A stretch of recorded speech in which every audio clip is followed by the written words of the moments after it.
So welcome everyone. My name is Kelly Williamson. I'm the community manager here at the SUNY Center for Professional Development. And I want to welcome you to, hold on a second. Is that you, Molly? No. Oh, I got it. Okay. I want to welcome you to our inaugural Professional Development Week here at the CPD. We're very excited to have Molly Mott with us to give us her take on basically leading change efforts throughout the campus to really enhance and improve campus retention.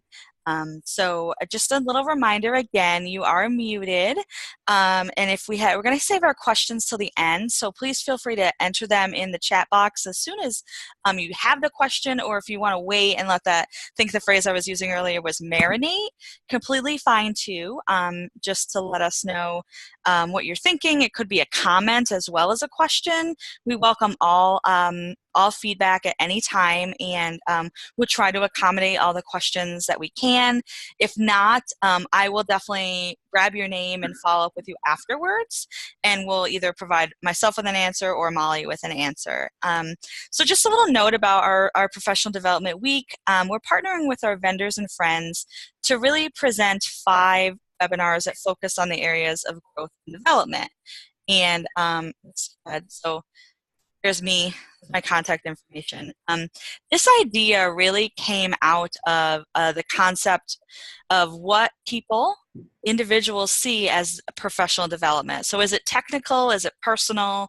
And we really wanted to find out what people were interested in and also what their needs were. So there was the concept of technical development separate. So we tried to have a webinar for each of those areas. So yesterday we had badging and documentation and also SharePoint. Today we have a change management campus-focused perspective, and then Thursday and Friday we have more personal growth topics. So just another note about the audio. If you're joining us late, you are muted, so please, any questions in the chat, and we'll be sharing this recording link and others on YouTube afterwards. And then wanted to talk a little bit about the Center for Professional Development. If you've never heard of us or you're not aware of where we are, who we are, we're based in East Syracuse. We're talking about the snow, and we are the central resource for top-notch professional development, training, and support services for member campuses as well as the entire SUNY community. So if you're curious about if your campus is a member or what those benefits are, or if you've ever heard the word points used when in reference to conference registration, just follow up with me afterwards and I can help answer any questions you might have with that. I also want to thank you for registering through our portal. If this was your first time, we really appreciate you registering. It'll be really convenient for you later on if you attend another one of our events or through one of our partners. You can register through us because it is authenticated with your single sign-on credentials. When you're there at the portal or on the CPD website, a reminder that you can check out our calendar of programming. So this is a snapshot of November as it is right now. It took us a few days ago, so there might be other things going on. This is a great space for you as a professional, as a campus member, to look at what the CPD is holding and hosting maybe in your area or around the state. And what's great is that you can skip ahead to months where you know that you'll have some downtime, or maybe your campus offers professional development opportunities now. They're sponsoring for the spring. So you can go ahead and look at what we have for the spring and fill out that paperwork now to see if you can get funding for that. If there's something specific that you're interested in, like I mentioned, the SharePoint opportunity, we do have partners that can find spaces for you across the state where you can go locally to take a course or to follow along in some training outside of coming to East Syracuse. So just wanted to let you know, for those that are not familiar with us and for those that are long-time loyalists, thank you for joining as well. We will also be sending a blanket evaluation after we wrap on Friday. So please give us your feedback. It's a one and done. So if you're going to all 5 webinars, you'll only get 1 survey. Hopefully that will inspire you to give us more information. It'll help us in the journey as we start thinking about if we're going to hold this again in the spring or if we'll wait to the fall of 2019, and also see those topics to see how we can actually help you grow at the same time, building our awareness as well. We'll also be giving away 3 CPD prize packs, as well as a complimentary one-on-one executive coaching session, which is courtesy of the Sale Institute, and they're presenting on Friday. There's no need to do anything extra. All registrants are automatically entered, and we will be notifying those that are lucky enough to win next week, probably via email or on Workplace if you're a Workplace user. So now I'm going to shift to Molly. You're hopefully still with us, Molly. I know you're very busy, so I really appreciate you taking the time to share your story and your presentation with us. So Molly Ma, I'm going to abbreviate her biography. We talked earlier, she actually already has some more responsibilities. We're not going to go into that today. I want to give a brief snapshot of Molly's work, her world, her background, and you can also find this biography on our site, our website for the webinar if you wanted to go back to that. So Dr. Molly Mott is an Associate Provost and Dean of the Academic Support Services and Instructional Technologies at SUNY Canton. In her various roles, she provides leadership and vision to the college's enrollment efforts and online enterprises. With extensive experience in student and academic affairs, Dr. Mott has had the pleasure of overseeing the expansion of services for online students and enhancing the college's reputation as a leader in supporting student success in both virtual and traditional environments. She has also, and we're very lucky that she made time for us again, thank you, presented at regional, state, national, and international conferences on distance learning and leads efforts across the university system to promote student access and completion. And I just wanted to give a little note, if you're a user of Workplace, we want you to know that a few weeks ago we recorded Molly and some of her colleagues talking about Canton's esports initiative specifically, and we posted that as a live stream in one of our groups on Workplace. So you can find that by searching SUNY Show and Tell, and it's an hour-long session regarding specifics on how that initiative was formed, the background, the infrastructure, and also student experience and what they had to do to either prepare the campus or prepare the students, for them to be successful in the program while also being a traditional student. So with that, I'm just going to reintroduce you, Molly. I did have a note that my voice was cutting in and out, so if that's happening for others, just let me know. I've adjusted my headset, but just keep me honest. I'm actually going to stop talking in a minute, so I'm looking forward to that. So I wanted to welcome those that are just joining us. This is the Leading Change Efforts to Improve Campus Retention session, and it's presented by Dr. Molly Mott, Associate Provost and Dean of Academic Support Services and Instructional Technologies at SUNY Canton. Without further ado, I'd like to welcome Molly. Thanks, Kelly. Can everybody hear me well and that I'm not cutting out? Okay, that sounds great. Kelly is going to be my right-hand person because I cannot walk and talk and chew gum at the same time. So I want to concentrate on my conversation, and she's going to help me move through the slide presentation. So we can go on to the next one, Kelly. I love these sayings. I always keep them handy.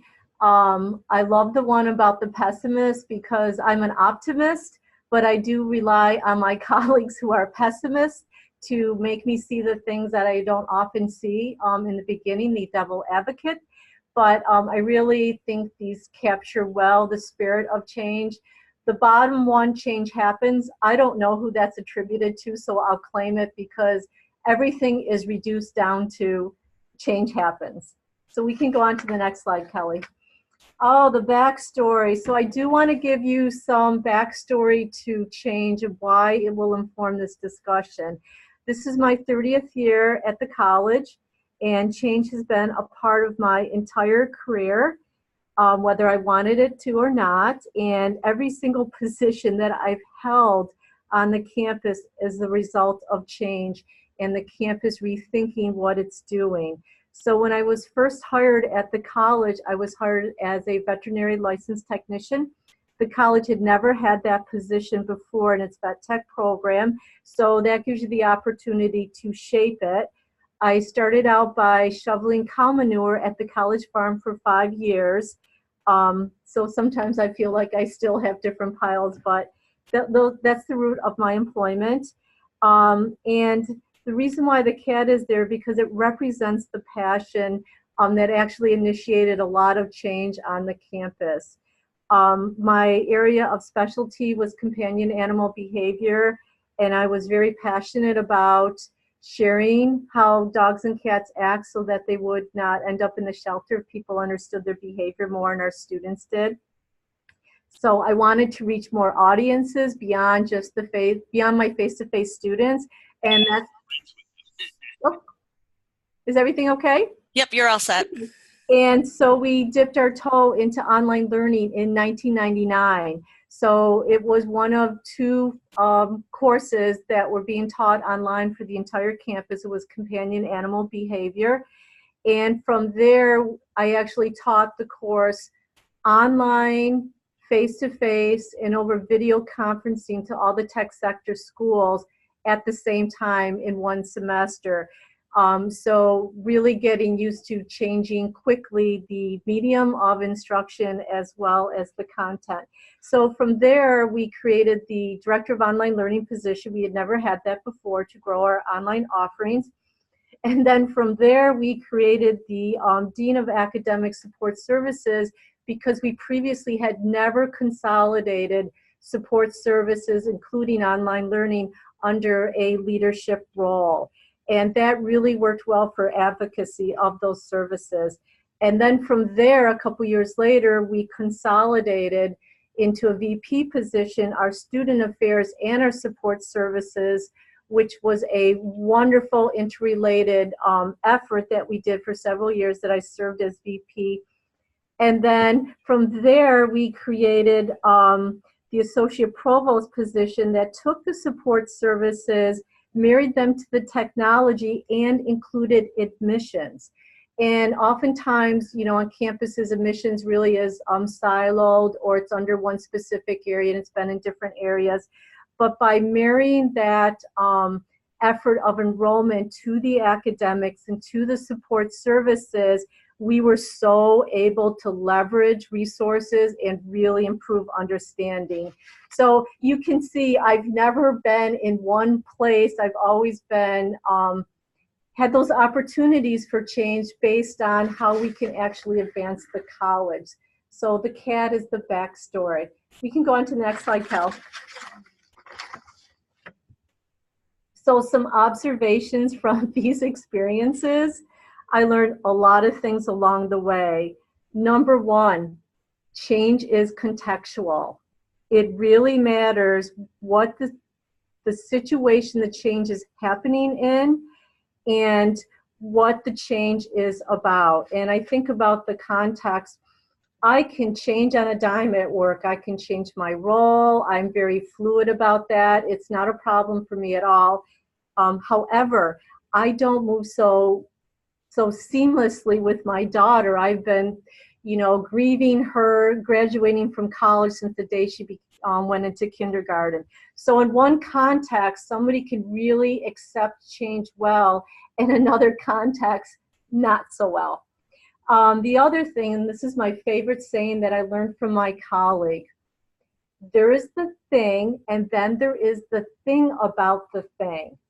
And what that means is the resistance to change is often not about what people initially say it's about. It's always about something else. And when I think about one of the most difficult things to change on campus is space. Move somebody's office. I would rather handle the rest than to move offices. Yet I've had to move so many offices to create a lot of different learning spaces. But I can tell you that's the most difficult thing, because it's not about the office. It's about what the office represents, which is the person's identity. And if you don't recognize truly what is the root of that resistance or that experience with change, you're not going to get through it very well. And the last thing, the picture of the cake, is to represent, and this is what I've learned recently, and I think about it a lot, especially as I'm trying to initiate some other change efforts on campus, and that is the cascade of understanding and acceptance. So just like a cake, there's layers of how people understand the change and then how they accept the change. So if you think of a cake with 3 layers, the first layer is the administration. The second layer, the middle layer, is your directors and your supervisors. And then the third layer are the boots on the ground. So at the first layer with the administration, they will understand and accept the change rather quickly because they are often the ones that are initiating it. So they understand it well. However, by the time the administration has accepted the change, the middle layer is just starting to understand it. And by the time they move to acceptance, the third layer is just starting to understand it. And what I found recently, we were trying to launch some textbook-free initiatives. The administration moved very quickly from understanding to accepting why we needed to do this. But because we didn't really think how it takes time for the other different layers to understand and accept the change, we moved way too quickly that I think really gummed up our efforts, and we had to regroup. Because by the time the boots on the ground really were hearing or understanding the change, they had lots and lots of questions, and it really spoke to their identity about, well, I always had a textbook, and this is what a textbook means to me. So I think it's very important to understand this cascade, and you can manage expectations a little bit better. Next slide, Kel. So, this leads us to all the different theories about change, and many of them originated with John Kotter. He's the change leader, and he introduced this 8-step process to change in his book, Leading Change. You can move on, Cal. So briefly, the different steps that Kotter flushed out in terms of how to process change, and I'm going to do these very, very briefly. Number 1, create urgency, which means motivate people to move. The second is form a coalition. These are the people that are going to help support and influence the change. And then the third, create a vision for the change. Define what you want to see as the change and really work on that mission statement, which is really about the process of crafting that mission statement, not so much as what your final product is. And 4, communicate the vision to all levels as many times as you can. 5, remove the obstacles. I've always kind of massaged this step in Kotter's model because, yes, there's been times over my career in administration that I've had to remove obstacles, but I would rather invite those obstacles in and be a part of the solution. So I would rather give people that are really dead set against it or become an obstructionist an opportunity to participate rather than just say I'm going to remove them.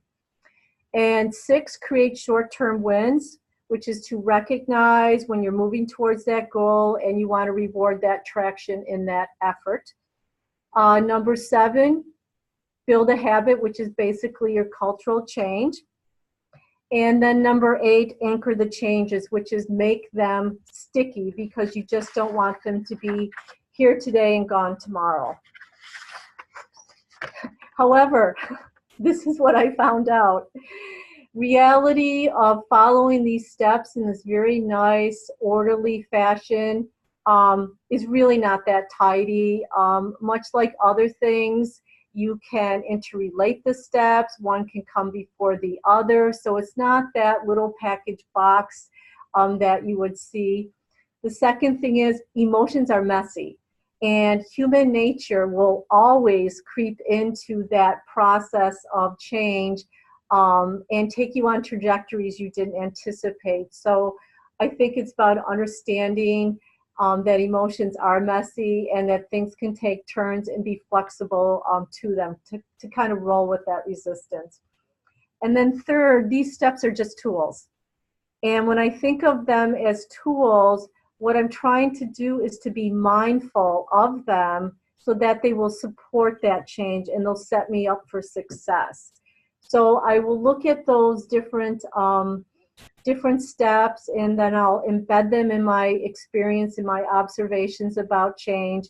And I use them as like guideposts, but I'm not like, stuck on doing 1, then 2, then 3. So it's about being flexible. Flexible to human nature.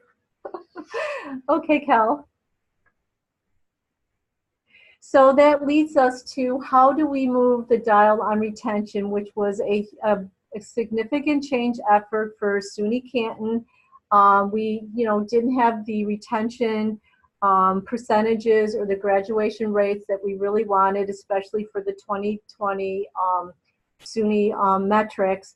And so we really had to think differently about what we were doing and what does that mean in terms of how we're going to change. And so we thought a lot about a campus-wide effort from leadership involving the entire campus and thinking about all the things that are going to be the ingredients for that success. So we'll hop on to the next slide. Ha ha ha.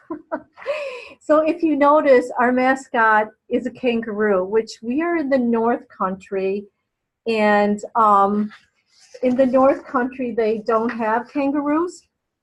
But there's something very important about a kangaroo that most people don't know, and that is kangaroos move forward, they never move backwards.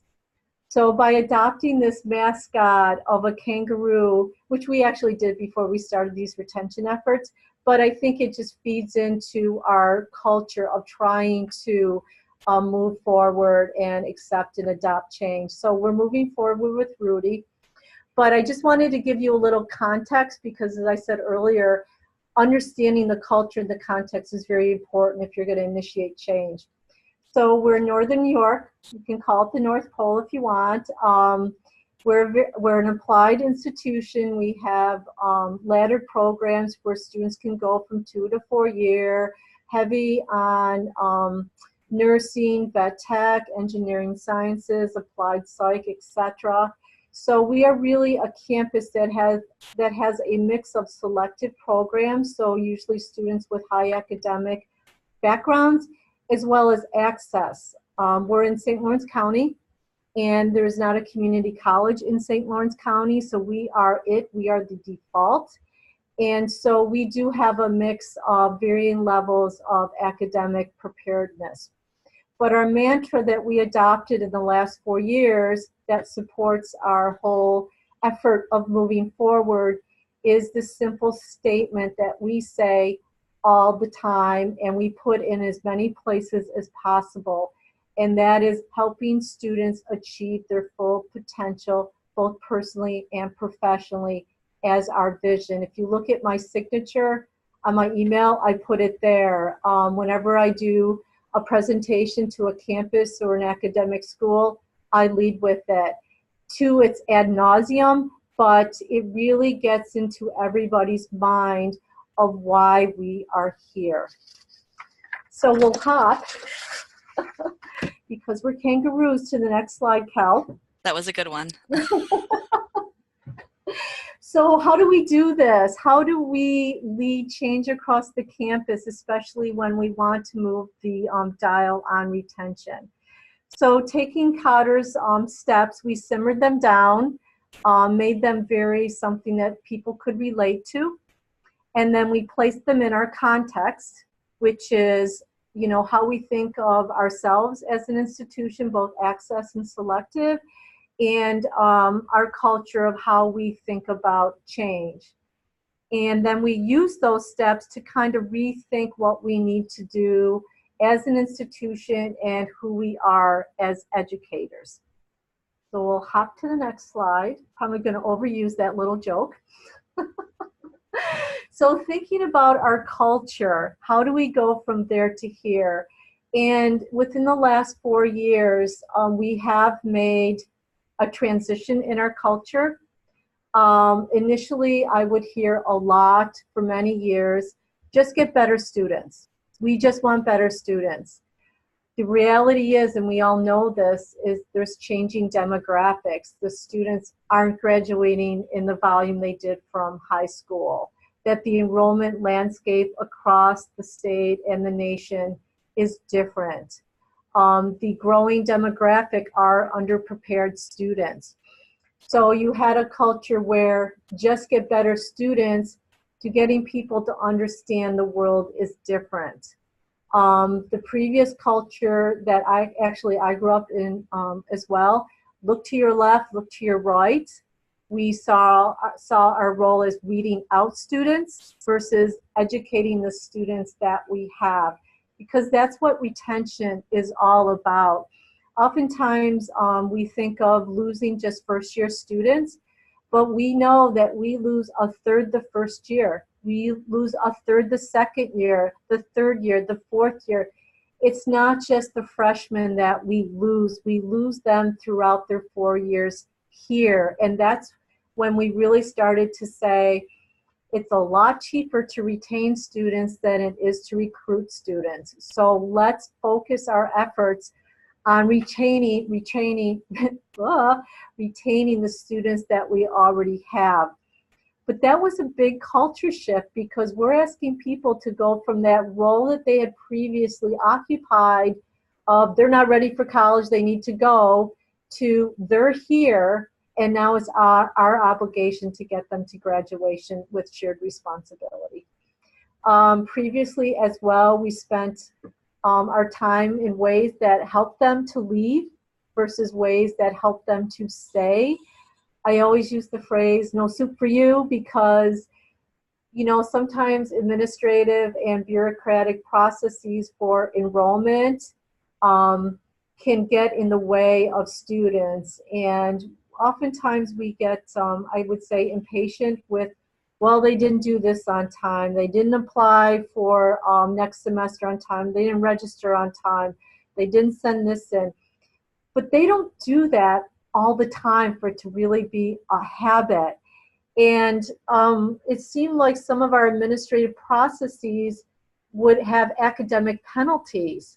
So we started to look at those processes, and we certainly want to cultivate that responsibility that the student needs to have to get their stuff done. But we focused on ways to help them stay and tried to identify those processes that moved them along when it really was an administrative point of failure versus an academic point of failure. Hop to the next one, Cal.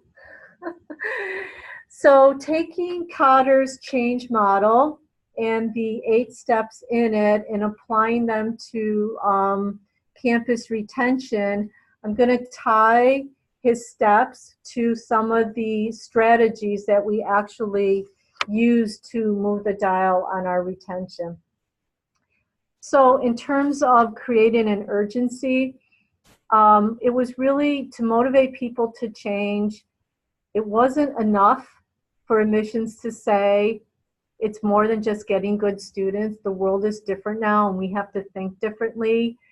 I think embedding admissions into a broader division of academics and support services helped them communicate that message better and in varying levels across campus. But we actually created a what's called an enrollment management working group to launch our enrollment plan. And oftentimes campuses, they'll get a group together, they'll create the plan, and then it'll sit on the shelf.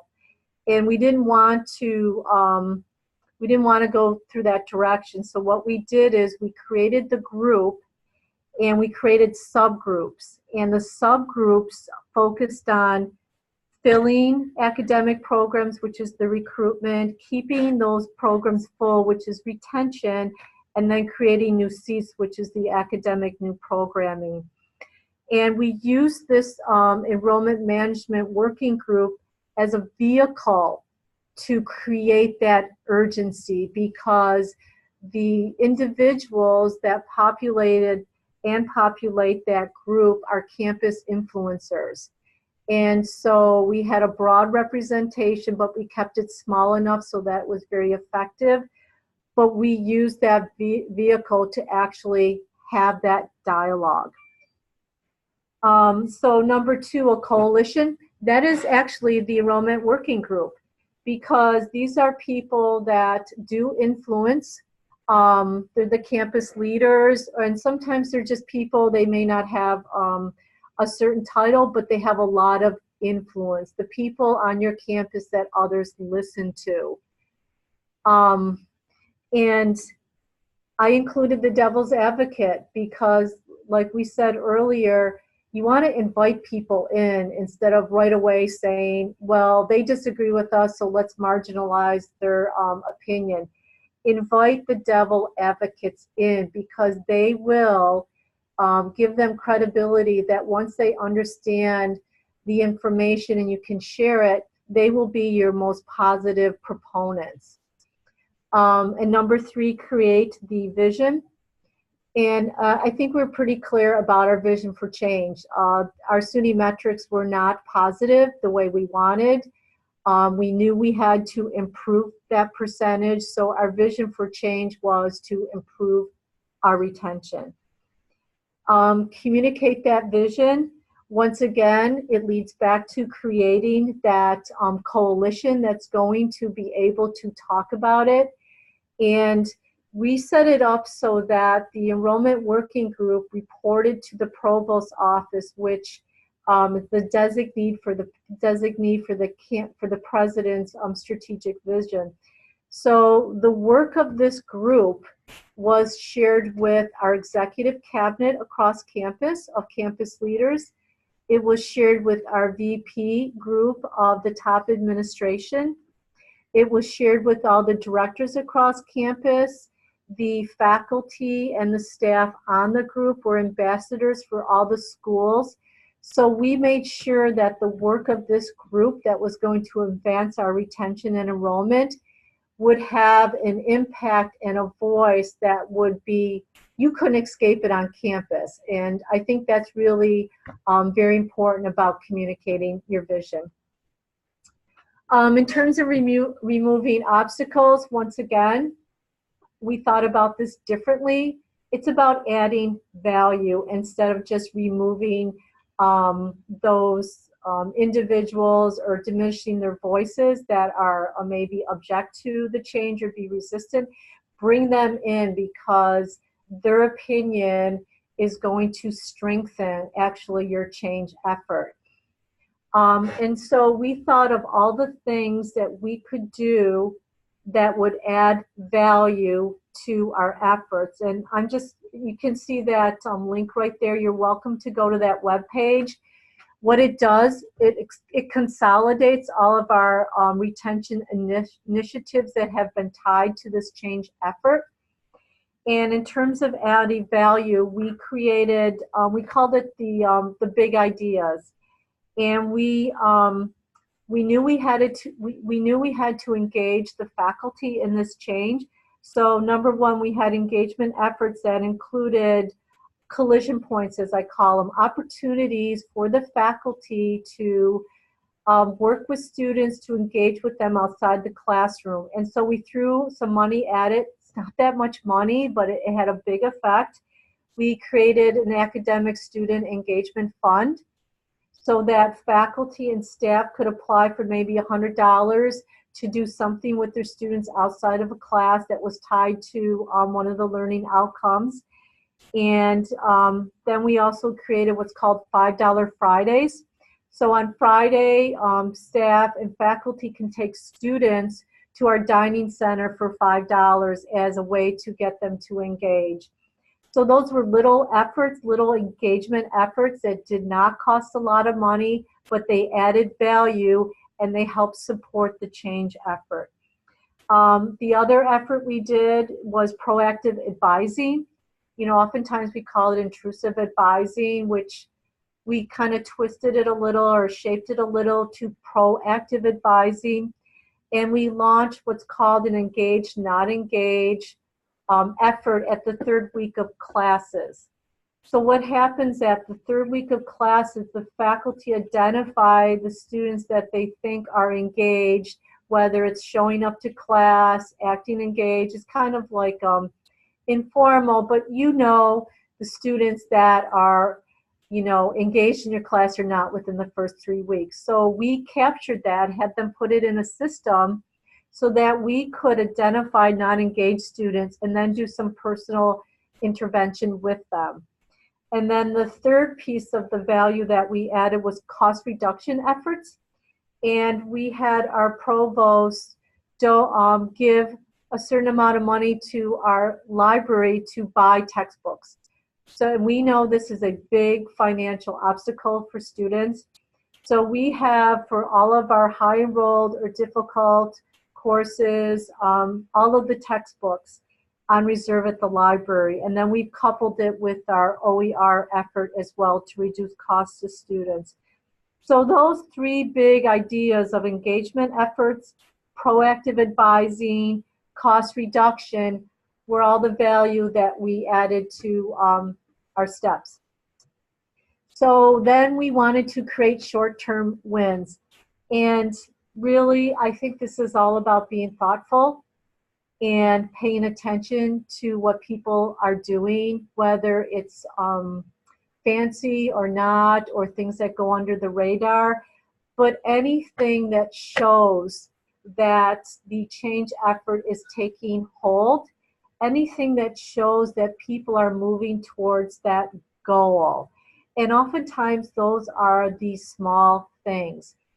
So what we did was we created mission moments, and every time we would notice that somebody would do something that would promote any of these retention efforts, we would send them a handwritten thank you card with an M&Ms, thanking them for their mission moments and why it was important, and how much we appreciated them supporting our students. And I really think those little things that celebrate and give people recognition are what move the dial. It's not always the big things. It's the little things when somebody notices. And then to build the culture, which is basically creating and sustaining that habit. And probably one of the best things we did was every single opportunity there is to talk about retention, every opportunity there is to say we want our students to grow professionally and personally, take it. And do it to the point where people roll their eyes, because if they're rolling their eyes, it is starting to stick. And without anybody really realizing it, they're starting to embrace it. And you know how long it takes to create a habit. So it's not overnight. This has been really something we've worked intentionally on for 4 years. And then finally, anchor those changes. Think about your leadership planning. I'm going to retire probably in a year, and we have cultivated leaders on campus that embrace moving our retention efforts forward. So the campus as a whole really needs to think of those succession plans and leadership planning, because we did a lot in 4 years. We don't want that to go away when one individual or two, leave the campus, and you want that lasting change. So I think if you cultivate people's leadership potential, then they'll be there when, people change in and change out. So, Kelly, we're going to hop on to the last slide. Oh yeah, this is the most important one. Wonderful, thank you. Yeah. So, essentially to round things up, we went from a 63% retention rate to 70, and we went from a 31% graduation rate to 44. And I really think it was because of this sustained effort ad nauseum, focusing on retention, kind of embedding it in personal experience with change, embedding it in the research on change with Kotter's model, and then inviting the campus to be a part of it from the beginning. Great, great. We do have some questions. Yeah. There's one that you sort of answered in the course of things. So, but Hope was asking, could you elaborate on the coalition and, who had a seat at the table during With the that Enrollment phase? Management Working Group. Yes. Oh, okay. I think it's really fascinating because I had never had admissions before. And Nope. when I was given admissions, the first thing I said to myself is, oh my, enrollment is everybody, it's everything, and recruiting is just one piece. Retention is the other piece of enrollment, and retention is everybody. I mean, retention is saying the student's name in class, retention is noticing they're not engaged, retention is beyond admissions. And so when admissions landed on my plate, I'm like, oh, so many more people need to be involved for us to actually move forward. So when we created, and so as a result of thinking that way, we created the enrollment working group so that we could get a campus-wide investment in that conversation. So we have 3 academic schools. So we have a faculty rep from each academic school. Um, we have a professional staff on the support side represented too. We have student affairs. I think one of the things that's the strength of our college is we don't have a lot of silos. As you can kind of tell, I've had so many different areas that it's very easy to understand each area and interrelate them. So there's already kind of like the support system across the campus.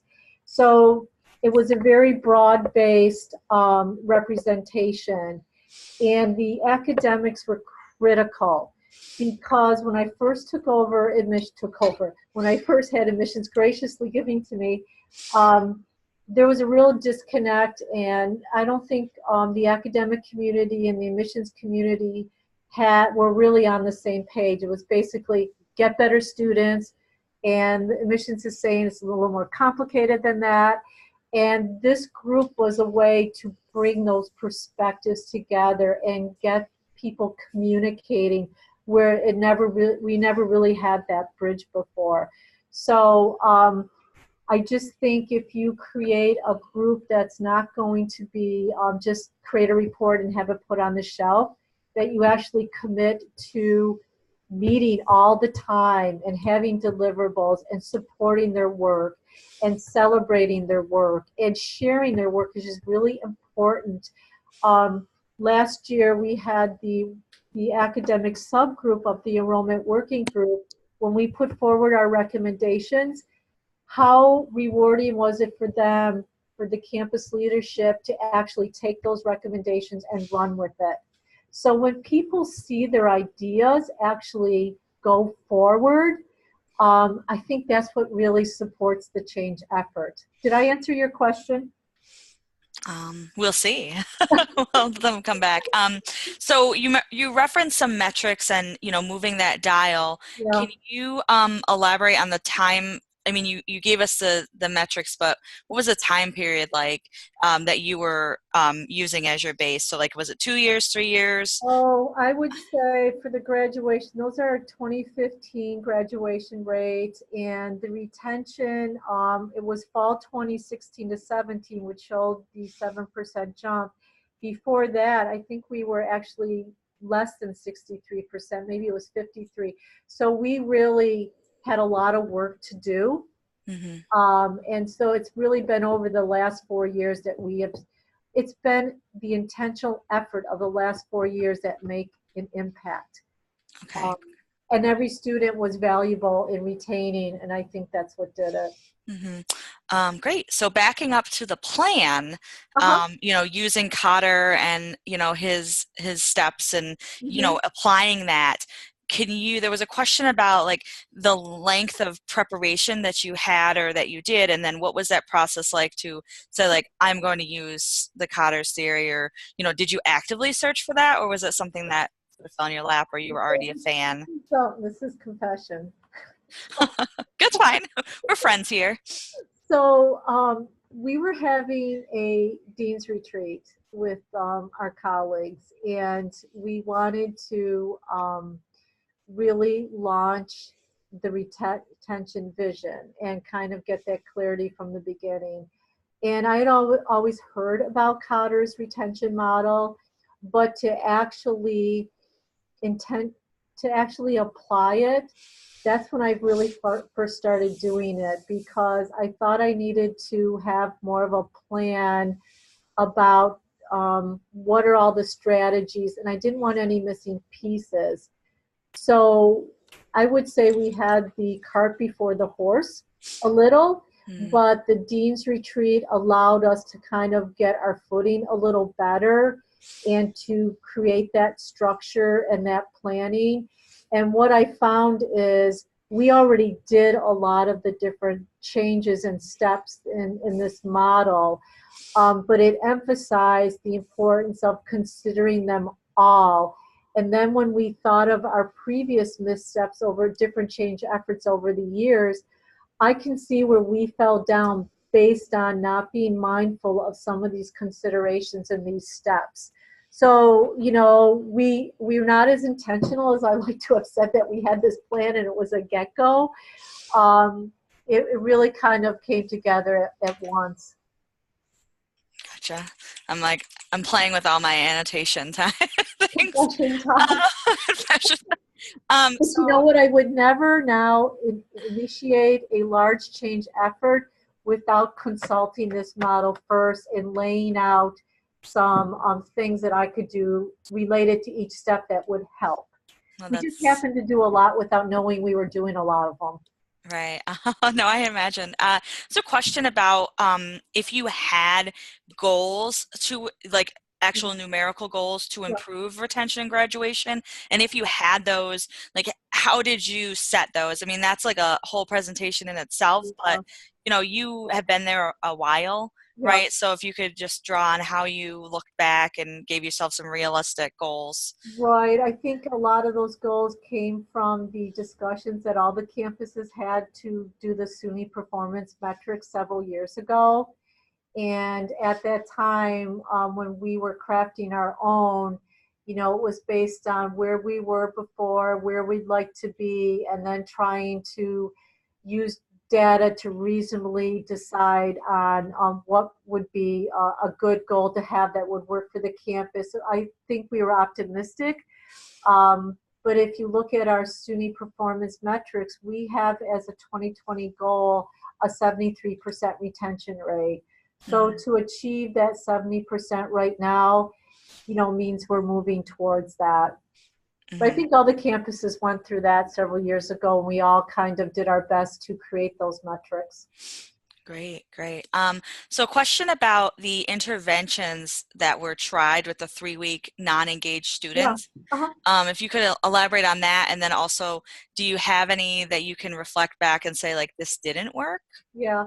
I would say creating a engaged, non-engaged 3-week intervention. Our campus really did not respond to that change well. And I don't know why.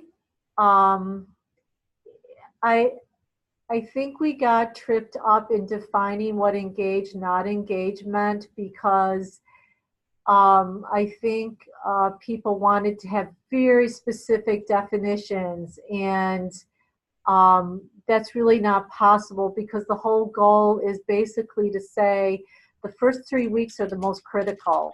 So if you can identify students that you can reach out and give more support or find out what's going on, that was the whole goal. But it really got pulled down into the weeds. So now we're in a good place with it, but it took 3 years to get it to the place of, oh yeah, that makes sense. The initial launch was bumpy. And I think it's because we kind of really didn't work through those steps as well as we should have. But we got there, but that was a bumpier road. And I didn't expect it to be bumpy, because to me, it was like, yeah, the first 3 weeks are critical. So anything that's a red flag, let's jump on it. But it really got kind of pulled into the weeds. Yeah.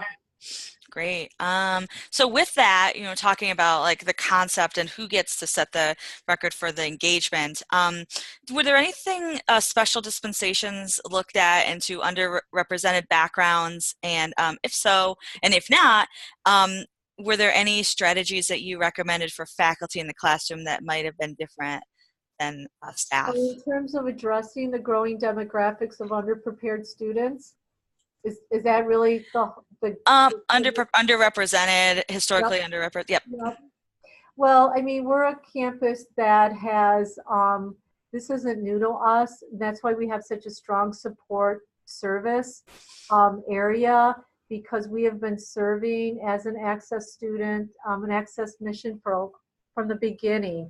And so it's not a change for us to have more students that need more support.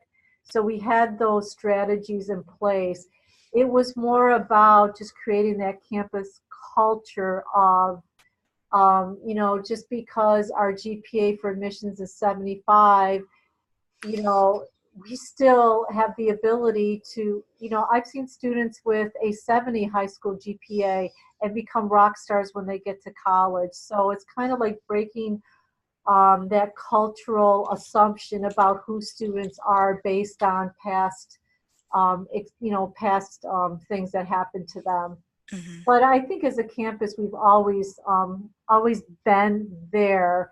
But we did struggle with some of those pockets of just get better students.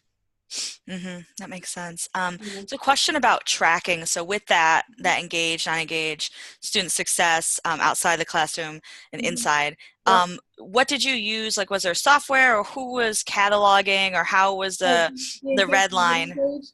Yeah, Yeah. we used our banner system. We actually massaged a field so that the third week faculty could go in and select E or select non-engage. It's actually a field we use for our early intervention.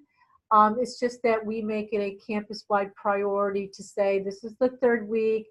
Please enter engaged, not engaged into your banner field. And then we actually ran reports, and we take the report, all the students that are not engaged, and then we tie them up to mentors in the various programs and support services. And actually we do track them. The engaged, non-engaged is very predictive. It's a very predictive metric of how students are going to do. Mhm. Hey, great. We have a similar question to what we had before, but really heavy on the research for retention efforts. Like, what did you look at, institutionally, or maybe it was, nationally for trends and like what you wanted to focus on? I mean, you had a lot of cultural information, so Yeah.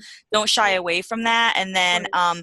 how long did you take looking in that um, Well, okay, area? that's a really good question. So when we launched the idea, those three big ideas of engagement and proactive advising and cost reduction, we embedded all those efforts in a literature review.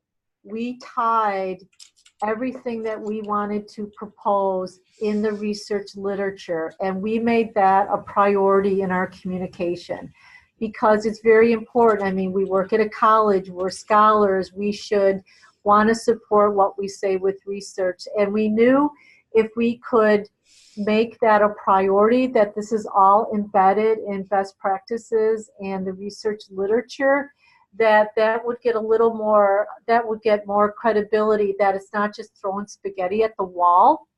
And we actually, if you go to that retention page, you'll see a whole thing on the research literature. And once again, whenever we would talk about these efforts, we always said, and it's supported by the research literature on X, Y, and Z. It's that consistent message. Hmm. Yeah, I think that's very important because oftentimes, people are like, oh, just another thing, spaghetti at the wall. No, this is intentional and we researched it. And for the enrollment management working group, all of the recommendations have got to be tied to research. So when each of those subgroups on retention and recruiting, etc., forward the recommendations to the administration, they come with a complete lit review.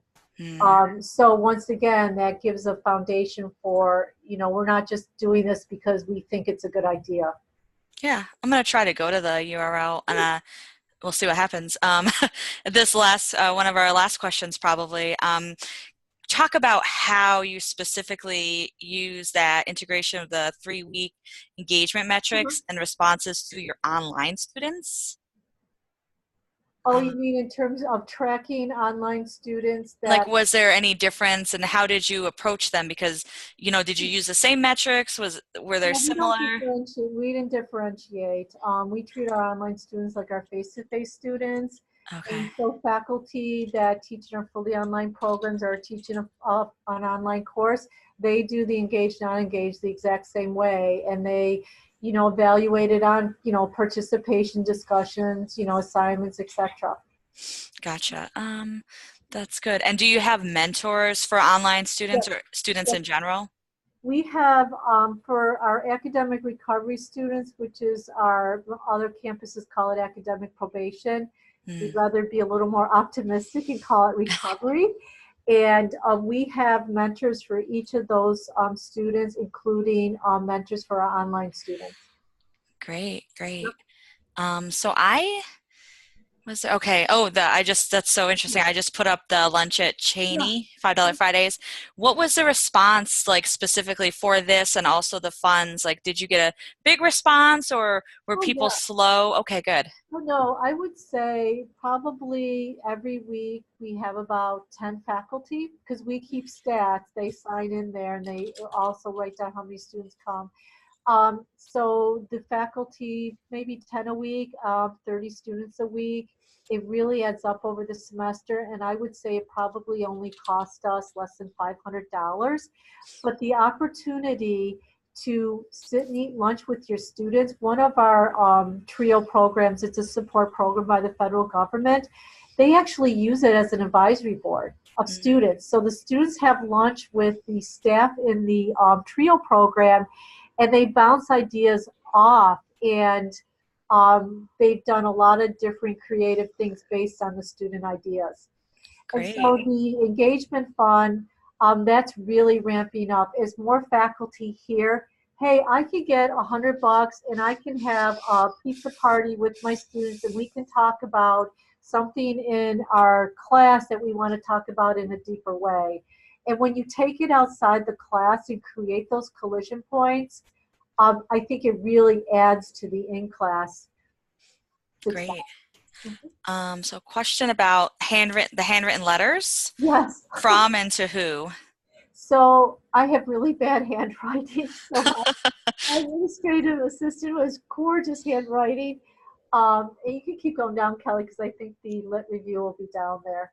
Yeah, so if you click on that, yeah. So these are all the different literature that we use to support all these different retention efforts. Shoot, I went off target. So Handwriting. yes, handwriting. So yeah, that was let out of my office. It doesn't cost anything to buy a bunch of M&Ms, and it doesn't cost a lot to walk around the campus a lot and pay attention to what people are doing and notice. And so um, I just, you got to take the time to do it. And if I were to say what really moves things forward in terms of getting people to participate, is listening to them, the devil's advocate, and rewarding the people that are doing small things with big impact, and just paying attention to your what's happening at the water cooler. How are people feeling? I think how people feel is going to dictate how successful your efforts are. Yeah, no, I think that's awesome. I'm Question. the sunshine lady. That's all I can. I know you're the gardener. It's Yes, I'm a important. gardener. So this was a question regarding, has admissions tried to re-recruit students that have left so they didn't complete? Yes, yeah, stop outs. Yeah, and that's actually a good showcase of working across the campus because it's not just admissions. Our career services center, which is under the same division, they work with our IR department to identify the students that have stopped out or are near completion, and the career services actually reaches out to them. So we use data, we use the resources from that area, and we work with admissions. So it's working across the campus. You got to work across the campus. Great.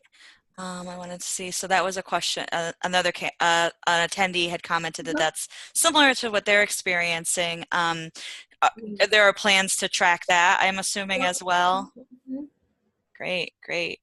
So I have a background in alumni relations, so I obviously Yeah. completion is good is good Yeah. for the end result too, right? Well, So and Brockport has an excellent completion effort, SUNY Brockport. okay, Brockport. Okay, good to know, people. Maybe we'll get them for a webinar, Oh, Brockport, yeah. if you're on the line. Yeah. So I've just been scrolling through the website. I put some links in the chat, specifically the engagement and the literature link. Yeah. So folks can go here. It's canton.edu/retention, like you see on the screen. We're just at our time, so I wanted to thank everyone for joining us today and for participating in our CPD Professional Development Week. Please reach out to Molly or myself directly if you'd prefer. And had a lot of questions about the recording. So yes, so I was sharing my screen, so I couldn't get the direct link. But SUNY CPD has a website, or excuse me, a YouTube page where we share a lot of our recordings. So we're going to be posting everyone on that site. And you can go there and then share that link with your colleagues. And on that note, Molly, did you have any parting words of wisdom for us? And I heard you said you were thinking about retiring in a year. This is I felt the earth move when you said that, so I'm not sure. Well, what I would say though, just a little plug for my own campus is how much this college gives people the opportunity to be creative. And I've really never had a job here that existed. It's always been created based on what the needs of the campus were. And I would encourage campuses to really think about going outside those traditional organizational charts and seeing what areas can match up that actually complement each other, even if you don't think they're related. I Yeah. mean, who would have thought that admissions would do so well coupled with support services? You can have some really powerful collaborations if you think differently. I supervised IT for 3 years once, and I know nothing about IT. Nothing. I just That's know it. fine. No, that's perfectly fine. And I guess we might not have had a question about this, but if someone wants the slides, Yeah, go which ahead. is Yeah, completely different, we can provide that. Just follow up with me. yeah. But again, you'll see that YouTube link, and we'll be sending out an evaluation. So we look forward to hearing, especially other topics. Like maybe not, Molly might not be the one that's going to talk about that, but very curious about what other areas you're shining a light on. So thank you so much, Molly, and Thank thanks for you everyone so for much for joining being my us. right-hand person. I enjoy this. So we look forward to doing more with you, Molly, and also to our attendees who have Thank you, time. everyone, whoever anyone is. I don't know who has. That's okay. Thank you, everyone. Have a great afternoon.